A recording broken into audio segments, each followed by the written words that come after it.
தமிழக பாஜக தலைவராக நயினார் நாகேந்திரன் பொறுப்பேற்றுள்ளார். இதனிடையே இன்று நெல்லை செல்லும்போது சென்னை விமான நிலையத்தில் செய்தியாளர்களை சந்தித்தார்.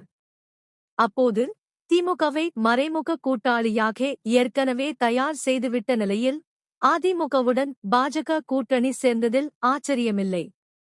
பாஜக மற்றும் திமுகவை 2026 சட்டமன்ற தேர்தலில் மக்கள் தூக்கி எறியப்போவது உறுதி என்று தமிழக வெற்றிக் கழக தலைவர் விஜய் பேசியது தொடர்பாக கேள்வி எழுப்பப்பட்டது. அதற்கு பதிலளித்த நயினார் நாகேந்திரன், திமுகவுடன் பாஜக மறைமுக கூட்டணி என்று எப்படி சொல்ல முடியும்? விஜய் அப்படி சொல்வதில் என்ன நியாயம் இருக்கிறது?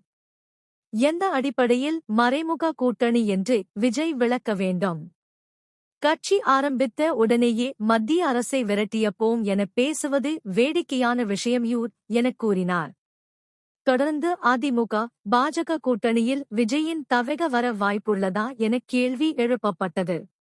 இதற்கு பதிலளித்த நயினார் நாகேந்திரன், கூட்டணி குறித்து பாஜக தேசிய தலைமை முடிவு செய்யும் என்று கூறியவரிடம் ஓபிஎஸ், டிடிவி தினகரன் கூட்டணியில் இருந்து ஓரங்கட்டப்படுகிறார்களா என செய்தியாளர்கள் கேள்வி எழுப்பினர்.